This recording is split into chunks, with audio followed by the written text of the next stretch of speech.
बोलो जयकारा बोल मेरे श्री गुरु महाराज की जय। श्री अनंतपुर वासी श्री भगवान की जय। श्री श्री 108 श्री स्वामी स्वरूप आनंद जी महाराज। कोटि कोटि मम वंदना संतन के सिर ताज।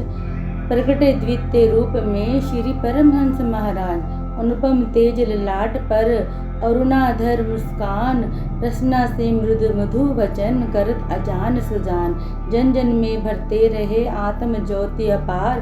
तिमर अविद्या का मिटा अतुल किया उपकार। एक मेक जब होई के ध्याता थे रूप ध्यान। तभी प्रभु को पाइए यह तुम दीना ज्ञान। संसार को देखने से मालूम होता है कि इसका कण कण एक विशेष नियम से बंधा हुआ है। सृष्टि नेता ने जिस प्रकार इसे नियमों में बांधा है उसे देख कर मानव बुद्धि आश्चर्य में पड़ जाती है। प्रकृति मुख्य रूप से अपने काम में लगी हुई है। वह कार्य की रूपरेखा का प्रबंध रंगमंच पर नाटक खेलने से पहले ही कर देती है। अर्थात जिस मनुष्य ने जिस प्रकार का जीवन व्यतीत करना हो उसे जन्म से ही उन भाग्य रेखाओं में बांध देती है। फलस्वरूप उधर श्री श्री 108 श्री परमहंस दयाल जी श्री पहले पातशाह जी भारत के बिहार राजस्थान आदि प्रदेशों में सोई मानवता पर जागृति की धारा प्रभावित कर रहे थे। सर्वसाधारण को भक्ति परमात्मा का पथ दर्शा रहे थे। इधर सीमा प्रांत में कस्बा टेरी में इस अमर सत्यता की ज्योति को युग युगांतरों तक प्रज्वलित रखने के लिए प्रकृति ने पूर्व ही सुव्यवस्था कर दी थी। प्रकृति के अटल नियमानुसार यहाँ प्यासा पानी की पुकार आतुरता से करता है तो पानी का प्रबंध भी कर वही हो जाता है। चातुर्य के लिए स्वाति जल, चकोर के लिए चंद्रमा, मयूर के लिए बादलों की मधुर छटा का होना अनादिकाल का अटल नियम है। अर्थात यहाँ पर जितनी आकुलता से जिस वस्तु की मांग की जाती है उतनी ही जल्दी उसका प्रबंध भी पूर्व निश्चित है। अध्यात्मवाद में भी यह सिद्धांत अर्थात सीना बसीना एक दिल से दूसरे दिल तक आत्मिक शक्ति का पहुँचना सनातन परंपरा है। इसीलिए महापुरुषों का अवतरण भी उसी स्थान व उसी निर्धारित समय पर होता है जहाँ उन्हें विहल स्वर से पुकारा गया है। इसी हेतु संपूर्ण भारत में जागृति लाने के लिए संत महापुरुषों का प्रकट होना आवश्यक था। श्री परमहंस दयाल जी ने नामोपदेश का प्रचार तो आरंभ कर दिया था, परंतु संपूर्ण भारत में इसका प्रचार न हो पाया था। जैसे कि ऊपर कहा गया है कि जो स्थान जितनी आतुरता से पुकार करता है वहीं पर संत महापुरुष अवतरित होकर उसे आश्वासन देते हैं। इस नियमानुसार सीमा प्रांत ने प्रभु आगमन के लिए उस काल में आतुरता प्रकट की। वहां पर इस अमर ज्योति की किरणें अभी ना पहुंच पाई थी। कुछ मनुष्य जिनमें मानवीय भावनाएं अर्थात प्रभु के प्रति कुछ अनुराग था, उन्होंने अपनी आत्मिक प्यास बुझाने के लिए भगवान से प्रार्थना की। परिणाम स्वरूप श्री स्वामी स्वरूप आनंद जी महाराज अलौकिक प्रतिभा, अनुपम छटा और भक्त मनोहारिणी सुमुंजल छवि को धारण कर धूमधाम से दिव्य ज्योतिर्मय संत रूप में प्रकट हुए। विपत मगामनी भय अस करनी करिए अनीति जाए नहीं वरनी। धर्म हेतु जब भक्त पुकारा सुनि कंदन श्री करुणा गारा। प्रभु प्रकटे सद्गुरु सब रूपा नासत भय भव भय सकल अनूपा। कि जब तक भक्तों की व्याकुलता से पुकार की सब प्रभु संत रूप में अवतरित हुए। इसका अर्थ यह नहीं कि केवल प्रभु ने सीमा प्रांत वासियों के कल्याणार्थ ही अवतार लिया। वे तो इस धराधाम पर जन जन को धूल धाम अनामी लोक का संदेश देने के लिए आए थे। सीमा प्रांत को तो महत्व इसलिए दिया गया है कि वहाँ की उस समय की परिस्थितियों ने किसी महापुरुष के आगमन के नियम तक प्रकट किया। जिससे सर्वज्ञ अंतर्यामी प्रभु का अपना जन्म स्थान सीमा प्रांत में टेरी ही बनाना पड़ा। जिस प्रकार एक निपुण किसान ही जानता है कि किस भूमि पर हल चलाना है, कहाँ पर बीज बोना है और कहाँ सिंचाई की आवश्यकता है, इसी प्रकार श्री सद्गुरुदेव महाराज जी श्री दूसरे पातशाह जी ब्रह्मनिष्ठ पराविद्या के स्वामी ही इन सब गुणों से संपन्न थे और पहचानते थे किस स्थान पर किस प्रकार के सत्य नाम का बीज डालना है तथा भक्ति के नन्हे पौधों को अंकुरित कर फल फूलों से भरना है। जिस स्थान पर महापुरुष पीर पैगंबर अवतार धारण करते हैं, उनके चरण स्पर्श करते ही वह भूमि भाग्यशालिनी बन जाती है। श्री सद्गुरुदेव जी श्री दूसरे पातशाह जी ने अवतार धारण कर सीमा प्रांत के भाग्य जगा दिए। अवतरण बसंत की सुहानी ऋतु ऋतुराज बनकर आई। कलियां मुस्कान के साथ खिल उठी। नव पलकों के कोमलांगों द्वारा ऋतुराज का स्वागत किया। भ्रवर पुष्प पुष्प पर गुंजार भरने लगे। हरी हरी दूब की पृथ्वी को मखमली गलीचे से ढक दिया। नभ से देवता भी हर्षित होकर पुष्प वृष्टि करने लगे। अल्लाहाद की एक मधुर झनकार के साथ भक्त हृदय हर्षित हो उठे। सीमा प्रांत के कोहाट जिला बांडा तहसील में स्थित कस्बा डेयरी में 3 संभ्रांत कुलों में से एक वासुदेव कुल है। इस वासुदेव कुल के उच्च प्रतिष्ठित घराने में हमारे चिरस्मरणीय आदरणीय श्री श्री 108 श्री स्वामी स्वरूप आनंद जी महाराज ने अवतार लिया। आपने वासुदेव कुल में दिनांक 1 फरवरी 1884 ईस्वी तदनुसार 20 माघ संवत 1940 विक्रमी वसंत पंचमी शुक्रवार के शुभ दिन इस धरती के भाग्य जगाने के लिए अवतार धारण किया। पूज्य लाला प्रभु दयाल जी को आपके पिताजी तथा सुश्री राधा देवी जी को माता कहलाने का सौभाग्य प्राप्त हुआ। आपका शुभ नाम श्री बेली राम जी रखा गया। संकट मोचन भक्त वत्सल श्री सद्गुरुदेव महाराज जी के अवतार धारण करते ही वासुदेव कुल सचमुच धन्य हो गया। कहा भी सत्य है, धन्य मातु पितु धन्य कुल भवन सुहृद परिवार ज्ञान भानु प्रकाश या त्यों लोक उजियार। धन्य है तेरी भाग्य तब प्रभु लीना अवतार भव विराधि से तारने धरा रूप साकार। शास्त्रों में भी उस कुल को पवित्र, माता को पवित्र तथा धरती को पुण्यवती कहा है। आप जन्मजात अवतारी पुरुष थे। आपने जन्म से ही अपनी अलौकिक प्रतिभा का प्रदर्शन करा दिया। कहा जाता है कि आप जब माता जी के गर्भ में थे तो माता श्रीमती राधा देवी जी को अपने अंदर से मूल मंत्र की अनहद नाद ध्वनि की बांसुरी से आवाज आती थी। कई बार माता जी कहती, पता नहीं मेरे कानों में कौन बांसुरी बजाता है। आपके जन्म से कुछ समय पहले माता जी की वृत्ति दान पुण्य में मुक्त हस्त हो गई थी। यदि कोई रोकता तो उत्तर में माता जी कहती, मेरे तो वश की बात नहीं, मेरे तो केवल हाथ हिलते हैं, आदेश किसी और का है। इसी प्रकार द्वार पर जो भी भिक्षुक आया कभी खाली न लौटा। श्री गुरुदेव महाराज जी के जन्म के पश्चात माता जी का नाहद भी बंद हो गया। जब आपने जन्म लिया तो अन्य उपस्थित संबंधियों तथा माता ने देखा कि एक सहसा एक दिव्य प्रकाश हुआ। जन्म के समय आपके मुखमंडल पर साधारण बालकों जैसे रोने धोने के चिन्ह न थे। अरुण अंधरों पर रुद्र मुस्कान खेल रही थी। आपके शुभ आगमन से प्रकृति ने प्रसन्नता का शुभ संदेश दिया। चारों ओर बहारें छा गई। प्रायः देखने में आता है कि दिव्य विभूतियों के सम्मान इन 4 स्थानों पर नहीं होता। एक जन्म स्थान, दूसरा बंधु बांधव, तीसरा अपना परिवार और बाल सका। अपने अलौकिक शक्ति से यह आश्चर्य में डाल देने वाला कार्य भी कर दिखाया कि सीमा प्रांत में प्रकट होकर वहां के निवासियों में भक्ति की ज्योति को प्रज्वलित कर दिया।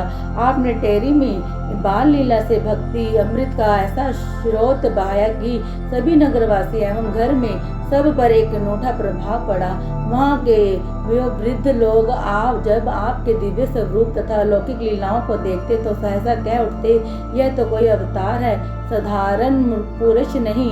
घर घर में आपकी पूजा हुई। उन लोगों की श्रद्धा, विश्वास तथा प्रेम की अन्यता का आदर्श अन्यंत्र मिलना कठिन है। प्रकृति का यह नियम है कि वह भावी निर्माताओं के लक्षण बाल काले की झांकियों में प्रदर्शित कर देती है। इसी प्रकार आपके बाल काले की अटखेलियां इसी सत्य को स्पष्ट करती हैं कि आप जन्मजात अवतारी पूर्ण तत्वज्ञानी महापुरुष थे। आपकी अवस्था अभी 40 दिन की ही थी कि एक जटाधारी साधु आपके घर के बाहर आकर धुनी रमाकर बैठ गया। पूज्य माता जी द्वार पर आकर साधु को देखकर अंदर से कुछ भिक्षा देने के लिए पुनः बाहर आई। उसने कहा, माई, हमें तो आपके बालक का दीदार करने की भिक्षा चाहिए। माता जी ने कहा, बाहर न लाने के लिए स्पष्ट कह दिया। उसके दिल में विचार आया कि साधु यंत्र मंत्र से ना जाने बच्चे पर कोई प्रभाव न डाल जाए। माता जी अत्यधिक कहा कि बाबा, बच्चा तो किसी दिशा में भी बाहर नहीं लाना, परंतु बाबा जी अपने हट पर अड़े रहे और धुन्नी जमाकर अलग जगाने लगे। इस वाद विवाद को देखकर पड़ोसी स्त्रियां भी भीड़ जमा हो गई। पंडित हेमराज जी भी किसी कार्यवश वहां पर पहुंचे और उन्होंने यह वृत्तांत के विषय में पूछा। साधु ने अपनी इच्छा प्रकट कर दी। पंडित जी कहने लगे, माता जी, इसमें हानि ही क्या है, एक बार बालक को बाहर ले आओ। साधु महात्मा सदा दुआ ही देते हैं। इतना कहकर वे स्वयं अंदर गए और आपको लाकर बाबा जी के सामने किया। उसने हाथ फैलाकर आपको उठा लिया। कुछ देर तो वह आपको देखता रहा, फिर उसने बड़े प्यार से धीरे से कहा, क्या बाबा को पहचानते हो? आप उसके चेहरे पर देखकर हंसने लगे। उसने एकदम आपको वक्षस्थल से लगा लिया, प्यार किया और पुनः पंडित जी के हाथ में दे दिया। पंडित जी आपको अंदर सुलाने के लिए ले गए। उन्हें ख्याल आया कि बाबा को भोजन अवश्य कराना चाहिए। वे आपको सुलाकर शीघ्र ही बाहर आए और देखा तो बाबा जी ना जाने कहाँ चले गए। पंडित जी उन्हें ढूंढने लगे, क्योंकि वे पहुंचे हुए फकीर दिखाई देते थे। उन्हें भोजन अवश्य कराना चाहिए था, परंतु वे उन्हें कहीं भी ना मिले। ऐसा प्रतीत हुआ मानो स्वर्ग से देवता ही आपके दर्शन, श्री दर्शन की इच्छा से वेश बदलकर अपनी मनोकामना पूर्ण करना चाहते थे। इस रहस्य को जीव बुद्धि नहीं समझ सकती कि वे बाबा जी कौन थे, तथा आपने मुस्कुराकर उनकी हार्दिक अभिलाषा को पूर्ण कर उत्तर दे दिया। इसी प्रकार आपके बाल्यकाल की झांकी का एक अलौकिक दृश्य यह भी है। टेरी से 3 मील की दूरी पर एक पर्वत के एक पत्थर पर देवी का चित्र अंकित था। लोग हर नवरात्रों में उसकी पूजा करने के लिए जाया करते थे। अभी आपकी आयु 3 मास की हुई होगी कि आपकी माता पूज्य राधा देवी जी भी नवरात्रों के पूजन करने के लिए परिवार से उस पर्वत पे गई। सारी रात जागरण होने के कारण उन्होंने आपको एक और किसी पत्थर पर लिटा दिया। कुछ समय पश्चात जब वह आपको देखने के लिए आए तो आपको वहां ना पाकर घबरा गए। आप अलौकिक लीला दर्शाने हेतु अदृश्य हो गए। माता जी इधर उधर और सब और अच्छी तरह से देखभाल कर सब आपको प्राप्त ना कर सकी तो आपके पिताजी तथा परिवार के अन्य सदस्यों से पूछा, परंतु सभी आश्चर्य में थे कि आप कहाँ चले गए। प्रातः होते ही सब पर्वत के आसपास आपको खोज करने लगे। माता जी के दिल में तरह तरह की शंकाएं आतंकित करने लगी कि कहीं कोई जंगली जानवर ही यहाँ से ना उठा कर ले गया हो। अत्यधिक ढूंढने पर भी जब आप ना मिले तो निराश होकर उस स्थान के प्रबंधक पंडित हेमराज जी को सूचित कर सभी घर लौट आए। माता जी की बहन ने इसी दुख में 3 दिन भोजन भी न किया। पिताजी व अन्य संबंधी आपकी खोज में लगे रहे। उधर पंडित जी ने अन्य 3-4 पठानों को पर्वत के आसपास तथा जंगल में ढूंढने के लिए भेजा। 3 दिन पश्चात अचानक पठानों ने जंगल में एक पेड़ के नीचे एक बालक को सोए हुए देखा। बालक के ऊपर नियर सर्प फन फैलाए बैठा था तथा बच्चा उसे देखकर प्रसन्नता से किलकिलारियां मार रहा था। ये पठान पंडित जी के पास दौड़े आए और सब समाचार कह सुनाया। पंडित जी उनके साथ उस स्थान पर पहुंचे तथा आपकी दिव्यमान छवि को दूर से निहारा। ज्यों ही पंडित जी पठानों से उस सर्प को मारने के लिए समीप गए, त्यों ही सर्प स्वयं दूर चला गया। पंडित जी ने आपको उठाया और प्रसन्नचित होकर शीघ्र ही आपके घर गए। माता पिता तथा अन्य संबंधी आपको सकुशल पाकर प्रसन्नता से में झूम उठे। माता जी ने आपको प्राप्त कर यथासंभव मंगल कार्य किए। कौन जाने इस घटना में क्या रहस्य था। आपने दर्शाया कि इसी प्रकार ही हम इस लोक में भी माया से स्वतंत्र हो रहेंगे। इस प्रकार कई बार अदृश्य हो जाना तो आपका खेल सा बन गया था। माता जी इस कारण व्याकुल हो जाती और पिताजी व भाई आपकी खोज में लगे रहते। बाल्यकाल से ही आप स्वतंत्रता प्रिय, एकांत देवी तथा भजन भक्ति में लीन रहने वाले थे। आप स्वाधीन प्रकृति होने के कारण प्रायः 2-2 4-4 दिन घर से निकलकर गिरी गुफा में जा बैठते। पर्वत मालाओं में रहने वाले पठान पर्वत की कंदराओं में आपको अकेला बैठा हुआ देखकर आपको घर तक छोड़ आते। टेरी में विशाखी के शुभ पर्व पर वहाँ से कुछ दूरी पर मेला लगता था। लोग खान पान तथा अमौज और मौज से सारा दिन वहाँ व्यतीत करते थे। आपको भी पिताजी वहाँ अपने साथ ले गए, परंतु आपको तो इस दुनियाई मनोरंजन से कोई सरोकार न था। अस्तु आप अपने पिताजी से आंख बचाकर उनके हाथों से अपना हाथ छुड़वाकर पर्वतों की ओर निकल गए। पिताजी की चिंता का ठिकाना न रहा, सारा दिन आपकी खोज में लगे रहे। संध्या समय भक्त चुन्नी राम माटा ने, जो श्री प्रभु दयाल जी के परिचित था, आपको पर्वतों पर भागते हुए देखा और एक कदम आप के पीछे जाकर आपको पकड़ा और कंधे पर बिठाकर घर की ओर चल पड़ा। उस समय आपकी आयु 4-5 वर्ष की होगी। जब आपकी आयु 8-9 वर्ष की हुई तो आप नंगे पांव नंगे सिर पर्वतों पर गुफाओं में जाकर बैठ जाते और भजन अभ्यास में लीन हो जाते। घर वालों को यह चिंता रहती कि कहीं किसी जंगली पशु के पंजे में आप ना आ जाएं। कई बार बड़े प्यार से गोदी में बिठाकर माताजी पूछती कि क्या घर में कोई तुम्हें कष्ट तो नहीं है। आप उत्तर में मौन रहते। टेरी निवासी बड़े बूढ़े सज्जन आपकी अनूठी सुषमा को देखकर अपने पास आपको बिठा लेते और मुट्ठी बंद कर पूछते कि इसमें क्या है। तब आप अपने भोलेपन में उत्तर देते कि अमुक वस्तु है। सभी विस्मय में यह देखते कि रह जाते कि वह वस्तु मुट्ठी में प्राप्त होती। इसी लीला को देखकर वे वृद्ध यही कहते कि यह कोई महान विभूति है, साधारण मनुष्य नहीं। वे आपको अपने घर ले जाते, चरण चूमते और श्री चरणों वचनों का मधुर रसपान करने के लिए कुछ न कुछ चर्चा आरंभ कर देते। आप अपने चरण कमलों को छिपाते, कभी वहां से भाग जाते, परंतु श्रद्धालु और सत्यता के उपासक प्रेमी आपको पकड़कर आपके चरण चूम ही लेते। आप उस झमेले में ना पड़कर फिर वहां से पर्वतों की ओर निकल जाते। उस समय दशा यह होती कि चरणों के सुकोमल तलवों के पहने कांटे झुक जाते, पहरावा झाड़ियों में उलझ कर तार तार हो जाता, परंतु आपको शारीरिक कष्ट की कोई चिंता न होती। भजन बंदगी में अधिकतर समय व्यतीत करते। आपके नेत्रों में एक दिव्य मस्ती, मस्तक पर अलौकिक प्रकाश की आभा विद्यमान रहती, जो भक्त लोगों के हृदय को आकर्षित करती थी। पर्वत निवासी लोगों में से कुछ एक ने जब भी आपको मालिक की लगन में एकांत में बैठे हुए देखा, एक विलक्षण तेज आपके मस्तक पर उन्हें दिखाई दिया। वे उस दिन से आपको सच्चा फकीर मानने लगे तथा आपकी ध्यानावस्था पर मुग्ध हो गए। वे कई घंटों तक गुफा के बाहर आपके श्री दर्शन की प्रतीक्षा में बैठे रहते।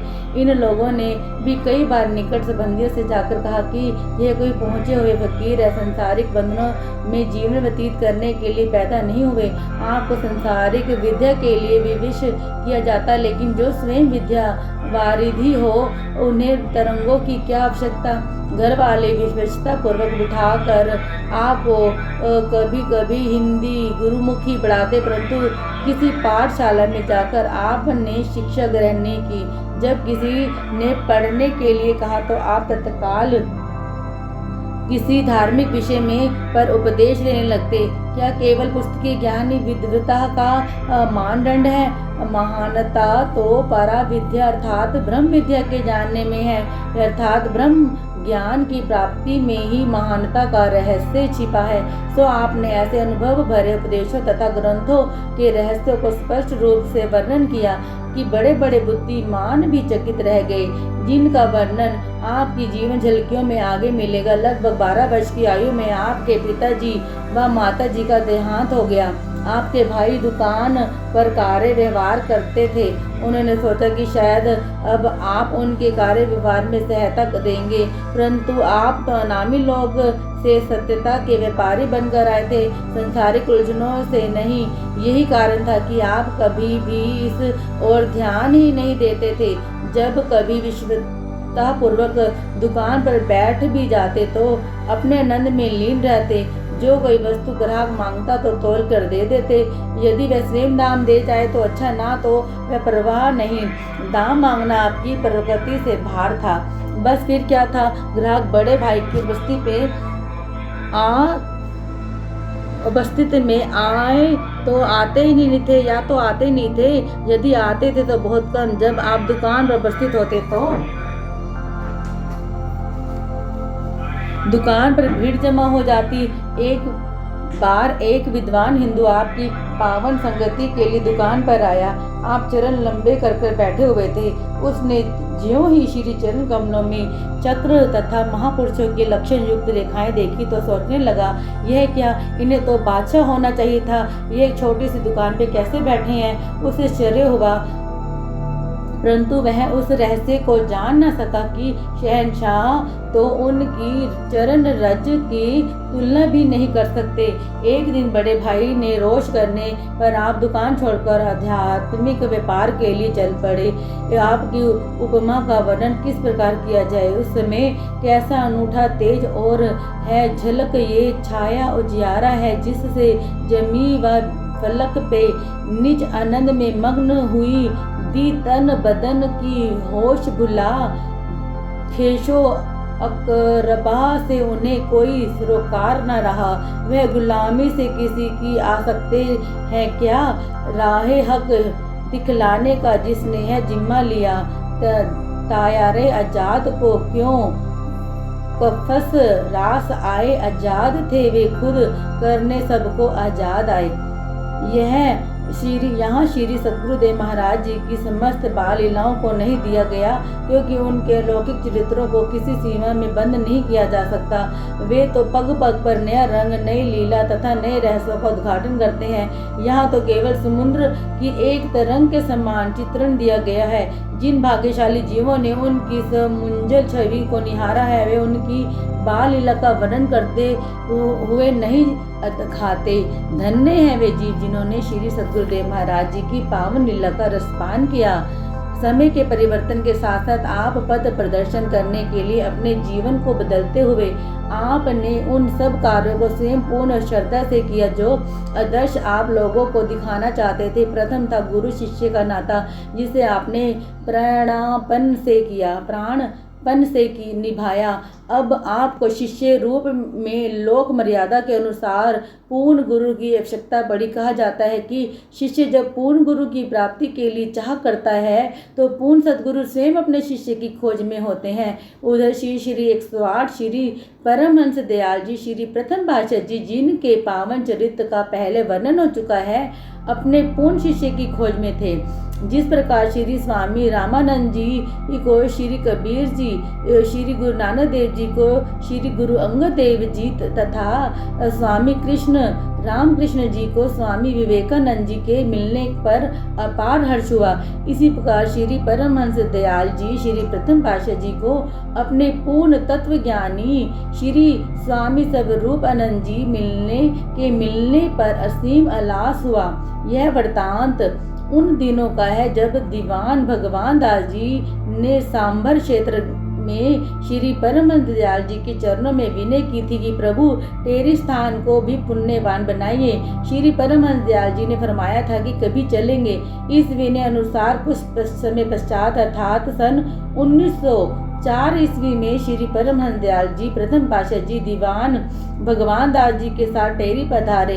यहाँ पर आपने परमार्थिक उपदेशों से सत्संगियों को कृतार्थ करने लगे। तब श्री स्वामी स्वरूपानंद जी महाराज की आयु 19 वर्ष की होगी। ज्यों ही सुना कि यहाँ एक परिपूर्ण महापुरुष पधारे हैं, उसी क्षण आपके चित्त में उनका दिव्य दर्शन करने की देवी प्रेरणा हुई। आप श्री परमहंस दयाल जी के श्री चरणों में उपस्थित हुए। जिस क्षण श्री चरणों में दंडवत वंदना कर मस्तक झुकाया, हृदय में आनंद की लहरें तरंगित हो उठी। उस समय आपको ऐसे प्रतीत हुआ जैसे कुमुद को चांद, मीन को जल और सूर्यमुखी को सूर्य की प्रभा प्राप्त हुई हो। श्री परमहंस दयाल जी श्री प्रथम पातशाह जी को ऐसे ही अनुभव हुआ कि जैसे उन्होंने अपने ध्येय की पूर्ति करने वाले शिष्य को पा लिया है।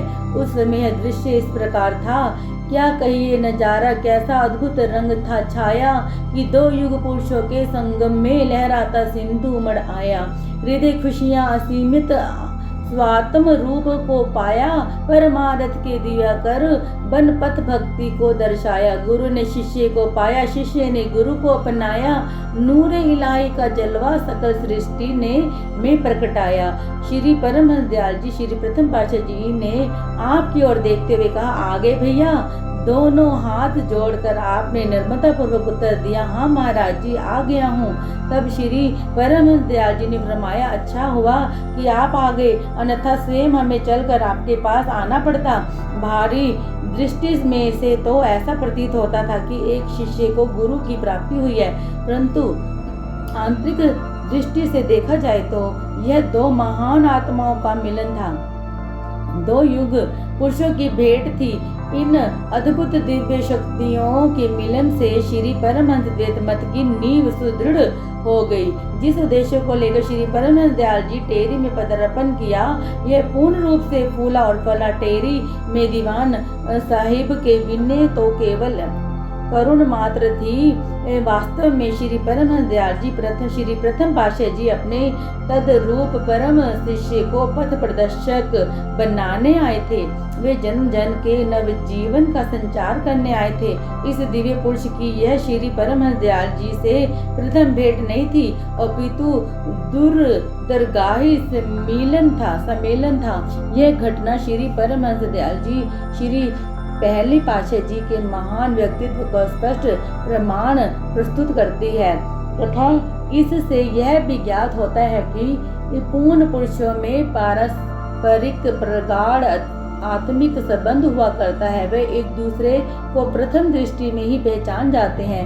उसी दिन ही श्री सदगुरुदेव महाराज जी श्री दूसरे पातशाह जी ने श्री परमहंस दयाल जी से विधिवत गुरु दीक्षा ग्रहण कर ली। इसके पश्चात भजन अभ्यास में पहले से भी अधिक निमग्न हो गए।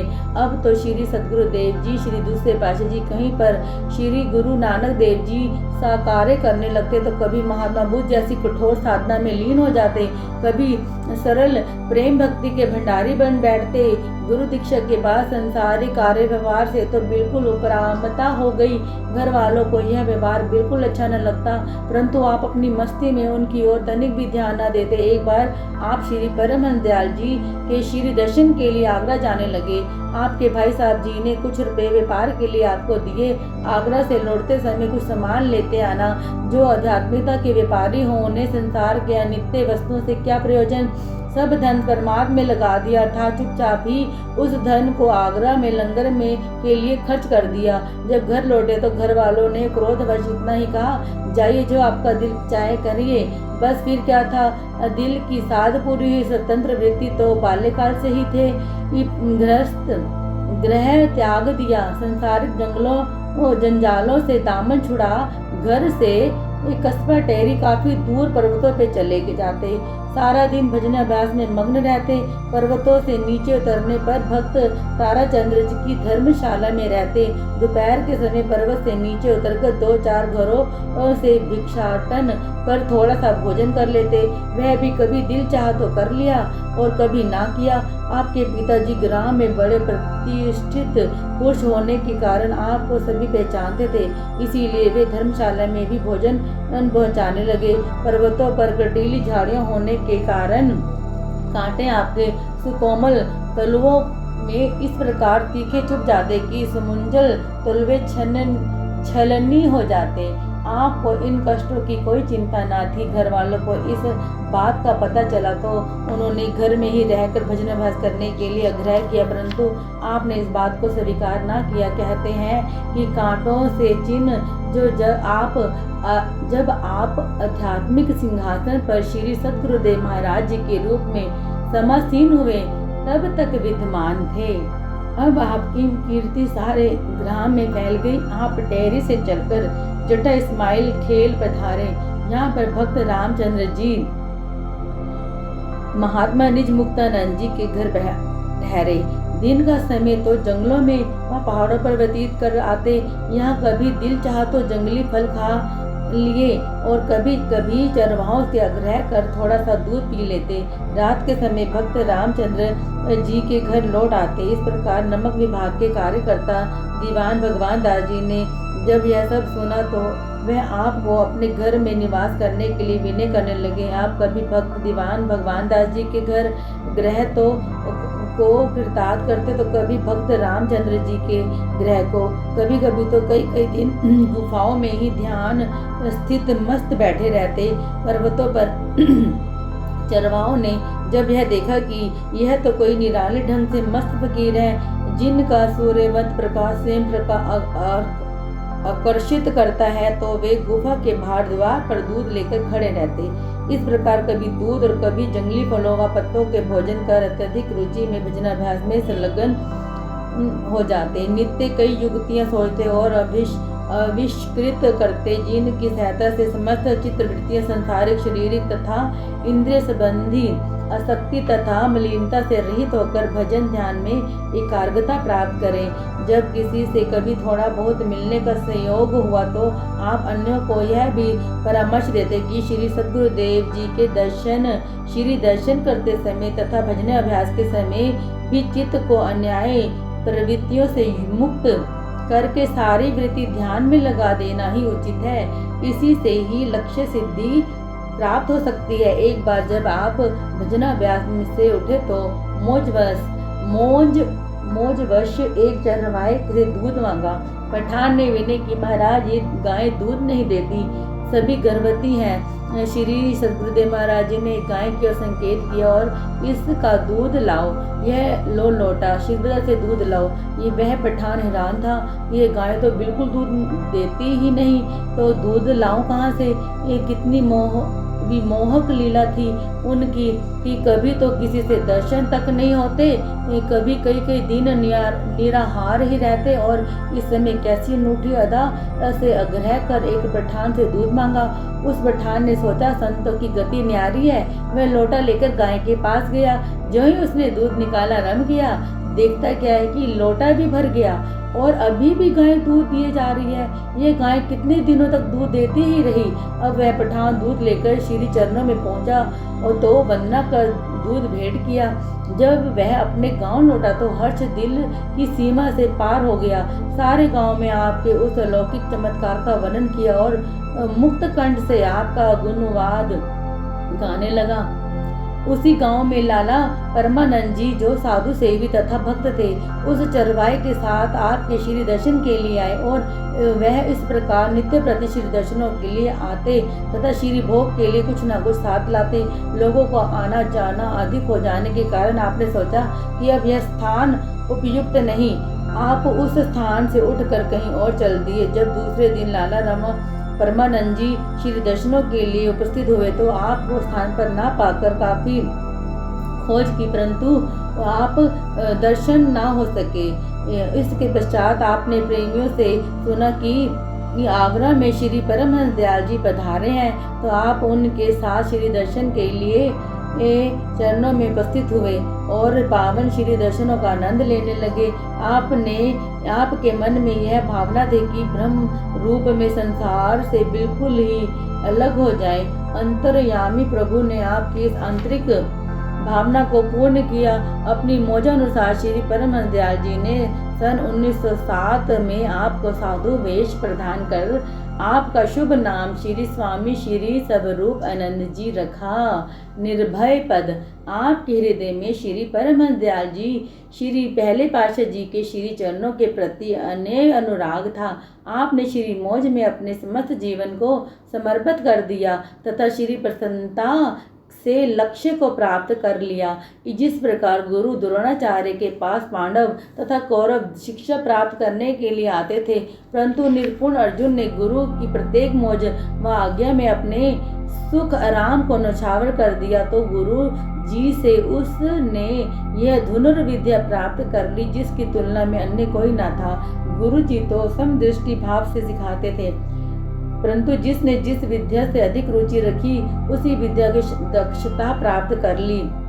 इसी प्रकार श्री परमहंस दयाल जी श्री पहले पातशाह जी उपदेशामृत की वृष्टि तो सब पर समान भाव से बरसा रहे थे, किंतु इसका 100% लाभ केवल आप श्री सदगुरुदेव महाराज जी श्री दूसरे पातशाह जी से प्राप्त किया।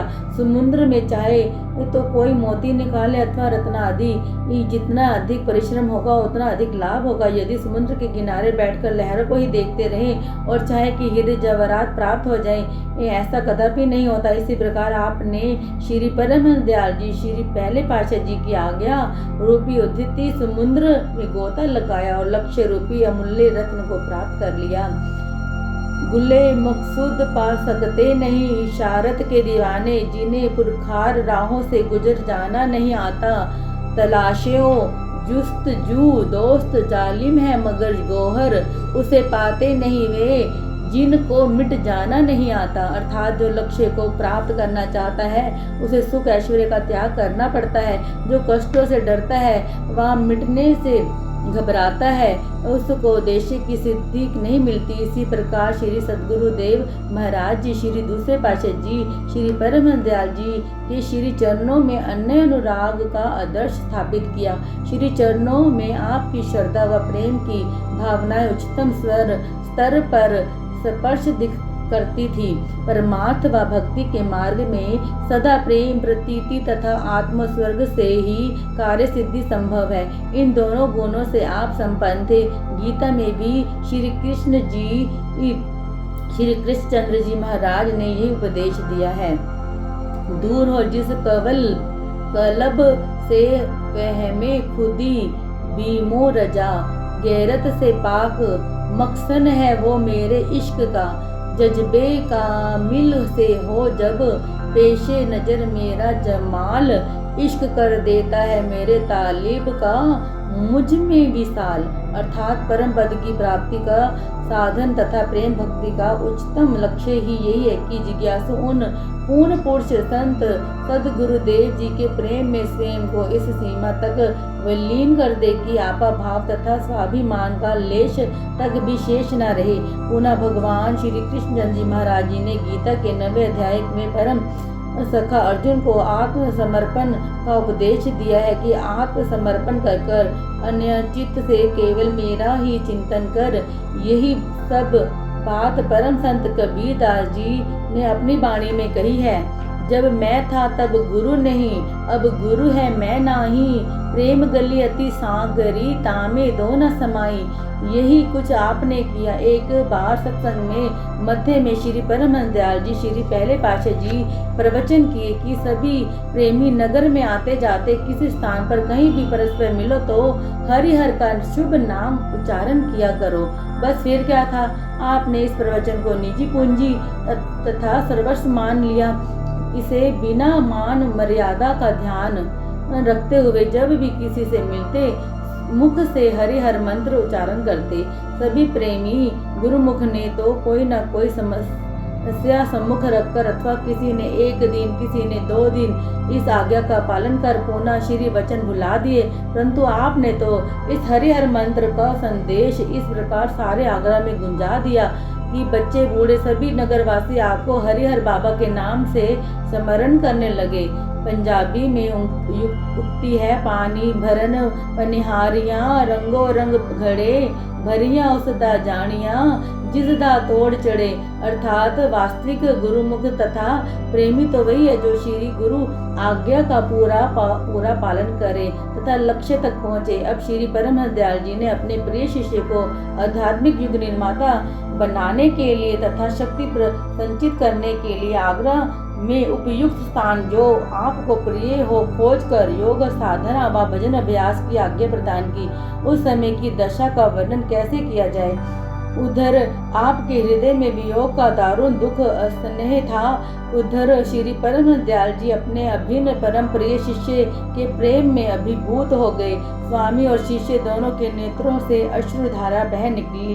श्री परमहंस दयाल जी के दिल तो नहीं चाहता था कि शिष्य को विलग करे, परंतु परिस्थिति तथा कार्य पूर्ति का लक्ष्य समक्ष रखते हुए उन्हें ऐसा करना पड़ा। इधर परम शिष्य भी श्री आज्ञा पालन में तत्पर अपनी दयनीय दशा की ओर ध्यान नहीं दे रहे थे। श्री आज्ञा ही शिष्य का जीवन है, श्री आज्ञा ही प्रसन्नता है और श्री आज्ञा ही अपना सर्वस्व और लक्ष्य जान मुख से कुछ कहते ही ना बनता था। श्री परम संत श्री कबीर दास कबीर साहिब जी ने इस लगन के विषय में कहा है, लागी जाए के लागी तन मन चित में लागी, धुआं न बाहर प्रकटी है अंतर लागी आगी, छाती धड़के मंडरे होठ फरकते देखी, आँखिन से आंसू बहे लगन का यही बेसेखी। कि अर्थ कि जिसने दिल में प्रेम की चिंगारी लग गई वह तन मन चित्त सबकी शुद्धि खो देता है। उसके तन मन में प्रेम की चिंगारी ऐसा प्रभाव डालती है कि धुआं बाहर तो दिखाई नहीं देता, परंतु अंदर ही अंदर वह आग भड़क उठती है। पुनः फरमाते हैं कि प्रेमी की दशा भी फिर कैसी हो जाती है। उसके दिल में धड़कन तेज और उसका मन प्रेम में कांपता है और होठ फड़कते हैं। जब वह प्रेम विभोर हो जाता है तो आंखों से आंसू बहते हैं। यही विशेषता है सच्चे लटक की। फकीरों ने भी इस लगन के विषय में कहा है, दर दिले आशिक यूं इश्क आतिश अफरोख्त, हर चीज जुज माशूक बुध और रा बसोख्त।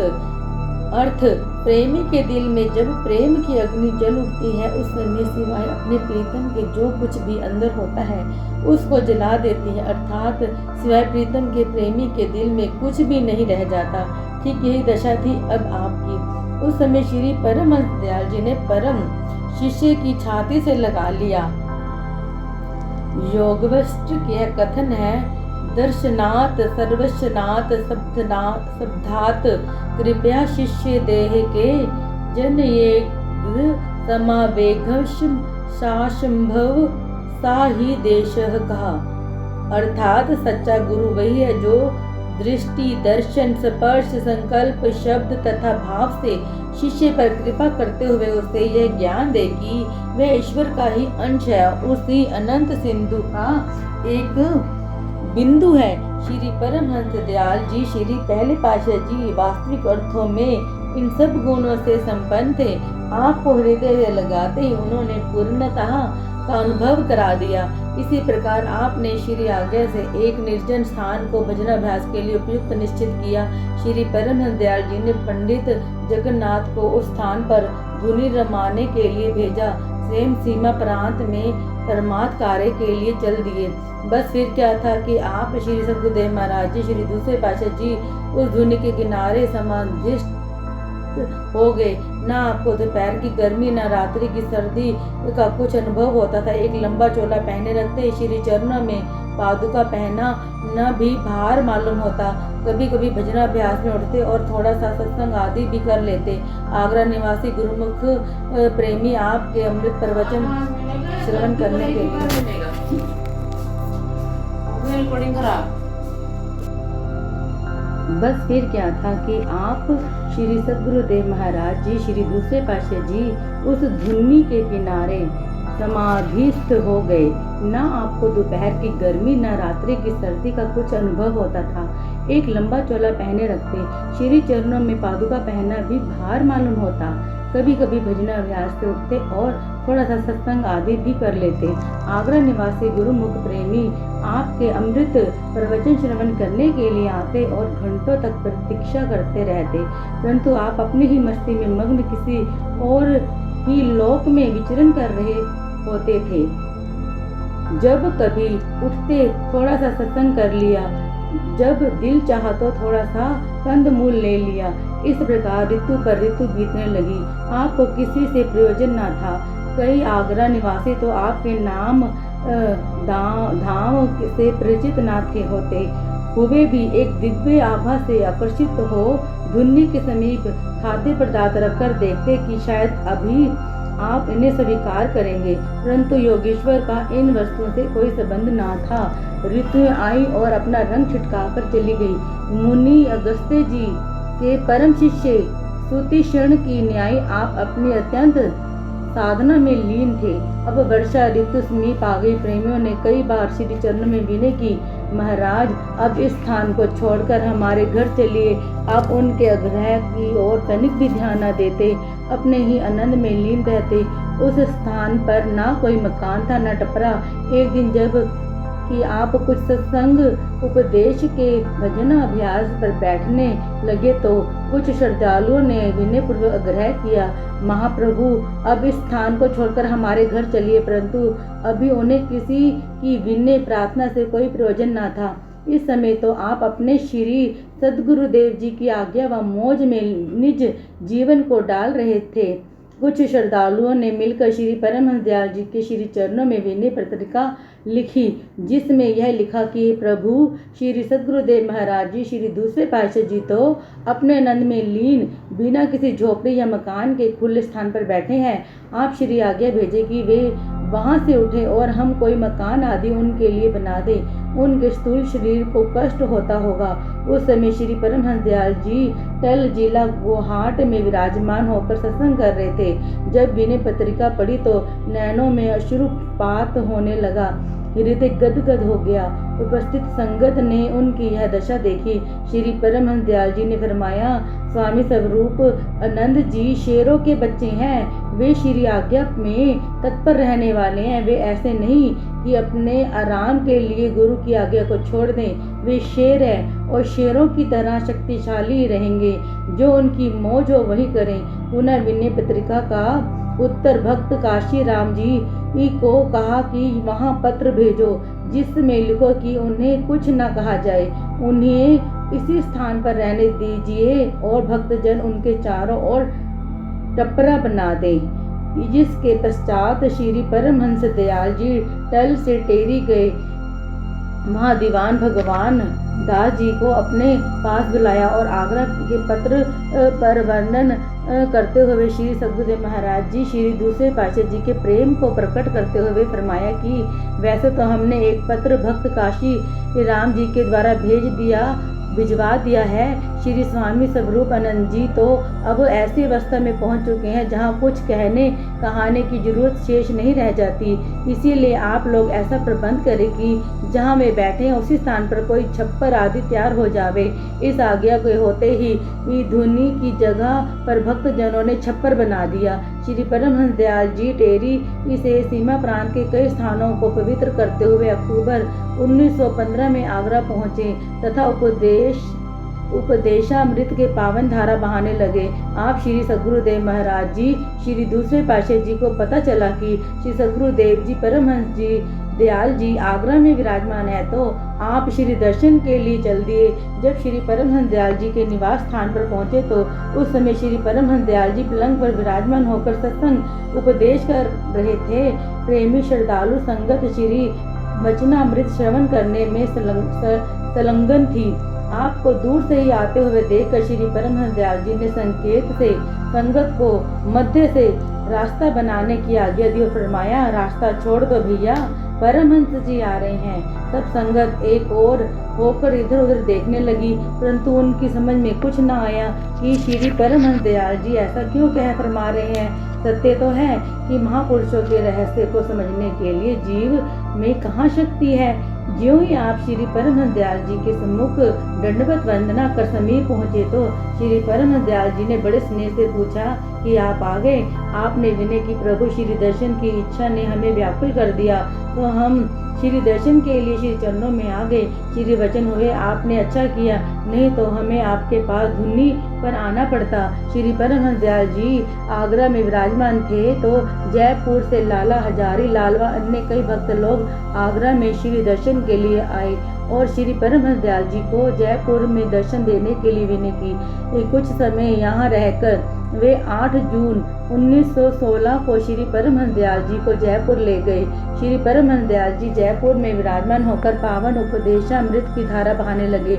महापुरुषों की प्रत्येक लीला में कोई न कोई रहस्य छुपा होता है। वे अपने शिष्यों की समय समय पर परीक्षा भी लेते हैं, परंतु भारी रूप से लोगों के सामने आदर्श रखने के लिए अंदर से कृपा दृष्टि रखते हुए शिष्य को गुण संपन्न बना देते हैं। वे बिल्कुल ही ऐसा करते हैं जैसे गुरु कम्हार शीश कुंभ है, गाड़ी गाड़ी काड़े खोट, अंतर हाथ सहारे दे बाहरी बाहे चोट। जैसे कुम्हार बर्तन बनाते समय बर्तन के अंदर तो अपना हाथ रख देता है और बाहर से चोटें मारता है, इसी प्रकार ही गुरु अपने शिष्य के प्रति करते हैं। आप श्री सद्गुरुदेव महाराज जी श्री दूसरे पातशाह जी के दिल में श्री दर्शन करने की तीव्र अभिलाषा जागृत हुई। श्री परमहंस दयाल जी को जयपुर में विराजमान हुए कुछ समय हो चुका था, अतः आप श्री दर्शनों की तीव्र उत्कंठा के कारण जयपुर पहुँचे। वहाँ श्री परमहंस दयाल जी की मौज ऐसी हुई कि जो ही आपने श्री दर्शन किए, अभी आप दंडवत प्रणाम करके बैठने भी न पाए थे कि श्री आज्ञा हुई तुरंत लौट जाओ।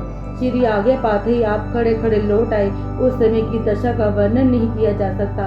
उधर यह आज्ञा फरमाई जा रही थी कि एकदम लौट जाओ, इधर आपने श्री परमहंस दयाल जी के नेत्रों में पानी भर आया, परंतु किसी से कुछ कहा नहीं, अंदर ही पी गए।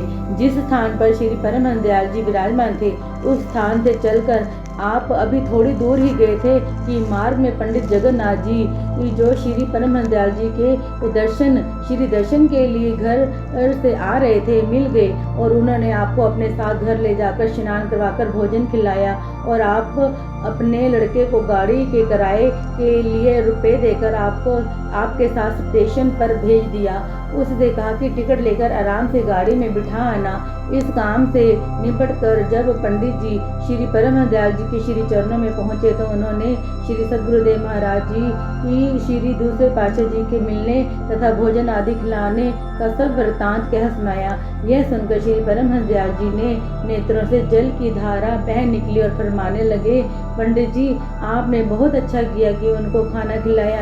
यहाँ तो सबके दिल के अंधे थे और जो किसी ने उनको पानी तक ना पूछा। हमारी तो ऐसी ही मौज थी और इसमें एक गुप्त रहस्य भी था, परंतु किसी ने हमारी मौज को पहचाना नहीं। अतएव हमने उन्हें आते ही वापस जाने की आज्ञा दे दी।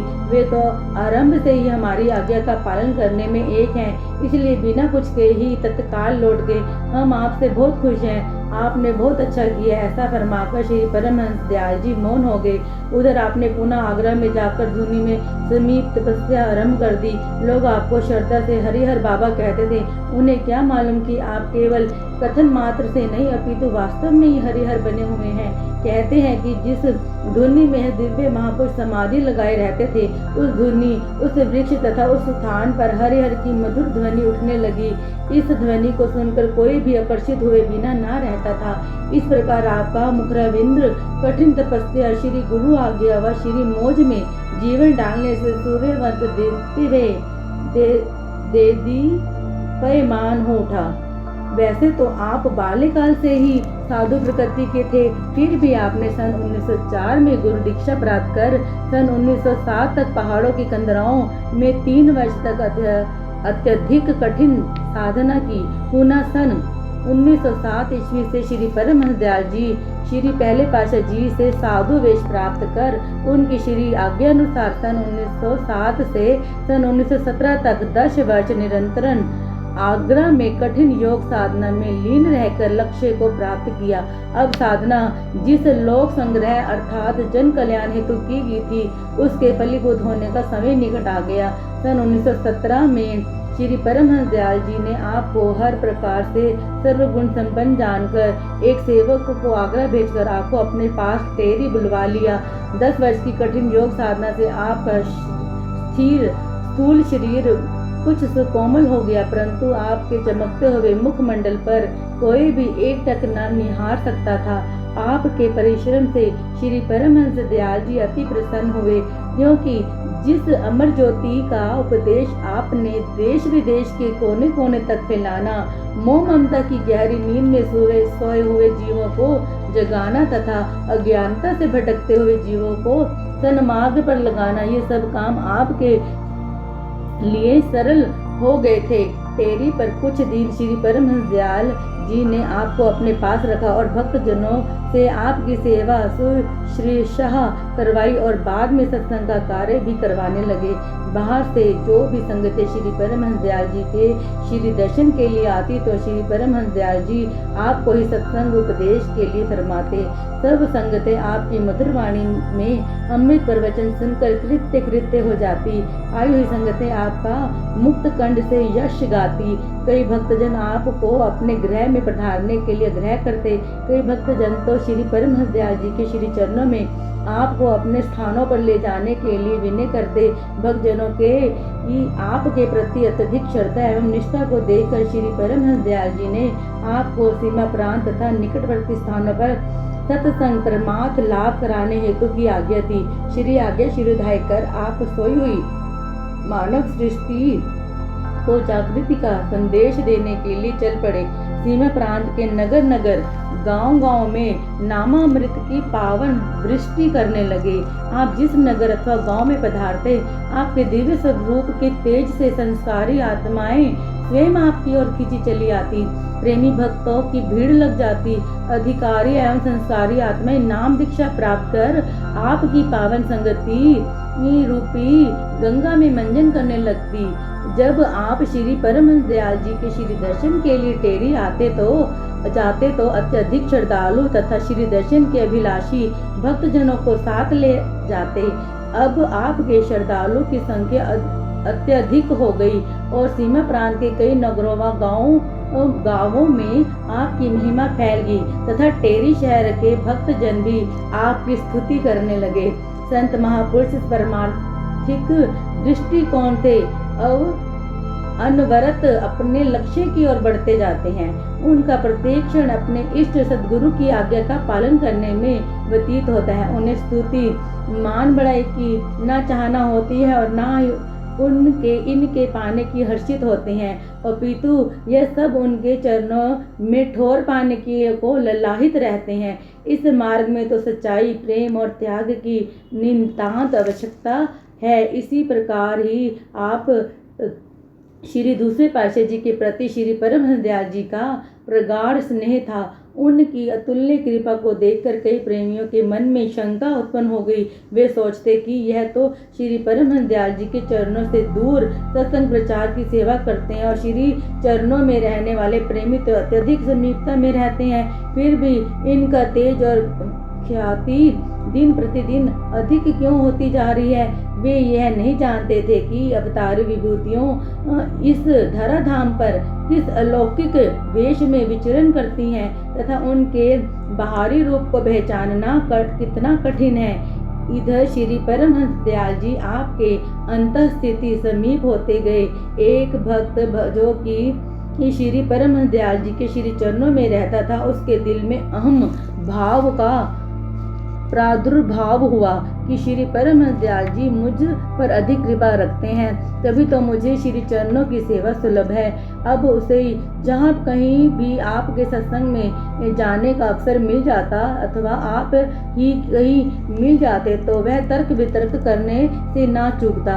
आप उसे सत्संग के पश्चात अथवा जब भी वह ऐसा करता तो चेतावनी देते रहते कि परमार्थिक सत्संग कार्य में व्यर्थ का वाद विवाद तथा अनुचित व्यवहार भक्तों को शोभा नहीं देता।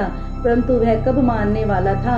एक बार आप प्रातः कहीं जा रहे थे, मार्ग में वही भक्त मिला तो तर्क वितर्क करने लगा। उसने पुनः वाद विवाद करना आरंभ कर दिया तो आपने जोरदार लहजा में समझाया और भविष्य में ऐसा ना करने की चेतावनी भी दी। उस भक्त को आपके यह वचन अच्छे ना लगे और उसने श्री परमहंस दयाल जी के श्री चरणों में आकर आपके विरुद्ध शिकायत की। उस समय श्री परमहंस दयाल जी पलंग पर विश्राम कर रहे थे। उस भक्त ने सोचा कि आज तो श्री परमहंस दयाल जी आप पर अवश्य प्रसन्न होंगे, परंतु हुआ उसके विपरीत कि श्री परमहंस दयाल जी 5 मिनट तो मौन रहे, फिर प्रवचन हुए।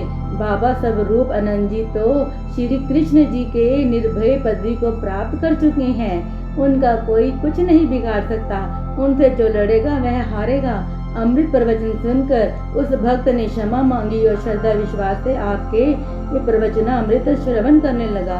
आप श्री आज्ञा अनुसार सीमा प्रांत के कोने कोने में आत्मज्ञान का संदेश पहुंचाने हेतु नियमानुसार अपने कार्य में निरत रहे।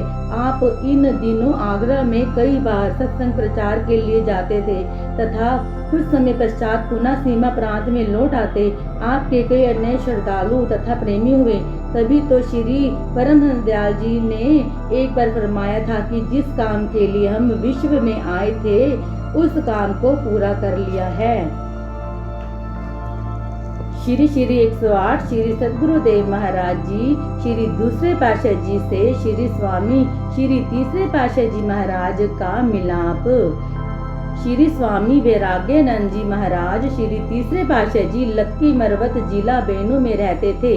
वे श्री सद्गुरुदेव जी के मिलाप तथा उनके सत्संग में जाने से पहले गीता तथा तुलसी कृत रामायण को अत्यधिक रुचि से पढ़ते थे। प्रातः मंदिर में जाकर 3-4 घंटे तक गीता तथा रात्रि के समय तुलसी कृत रामायण का पाठ किया करते थे। भक्त साहिब राम जी श्री परमहंस दयाल जी के दृढ़निष्ठ उपासक थे। कुछ दिन श्री तीसरे पातशाह जी महाराज जी को भक्त साहिब राम जी की पावन संगति प्राप्त हुई। भक्त जी ने जैसे ही श्री परमहंस दयाल जी के शुभ नाम से उनसे वार्तालाप सत्संग किया, वैसे ही उनके हृदय में गुरु भक्ति के प्रति अन्य अनुराग उत्पन्न हो गया। जहाँ तक कि अभी उन्होंने श्री दर्शन भी नहीं किए थे, फिर भी ये मंदिर वाले पुजारियों तथा अन्य लोगों को यही कहते कि गुरु भक्ति ही मानव जन्म का ध्येय है।